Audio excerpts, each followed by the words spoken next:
सांग मैंने आज मार्केट जाई देखला बेल गोटे बड़ पोहला माछ मु कहली आकु आ हाथ छड़ा करवा कथा नुह ताकू धरिकी घर को आसिली ताकू आनी भल से काटिदेली जहाँ जहाँ दरकार ताकू नहीं गली। आपण मैंने देखुं कि ना टी कॉर्नफ्लोर नहीं जाए लुण नहीं जाए हलदी नहीं जाए लंकागुंडा नहीं जाए जहाँ जहाँ मसला दरकार सब नहीं जाए नहीं कि टिके पानी दे गोटे भल बैटर रेडी करके ताकू कौन करेंगे से जो माछ रखिथे माछरे लगे सांग मैंने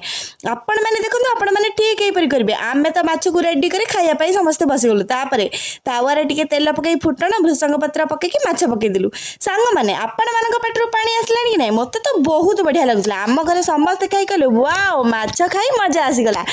आपण मैंने सतरे जब भल लगुव निश्चिंत कमेंट रे कहे केमती लगुच आमको तो बहुत बढ़िया लगुला। रेडी हो गला गरमा गरम माछ फ्राए समस्ते खाइबापी बसीगले दीटा बिले आसी बसी आम पुओ आयुष बसी 3 जन भितर भाग बसला मुंडटा बिले नेला देहटा आयुष खाइला बहुत बढ़िया लगला। धन्यवाद।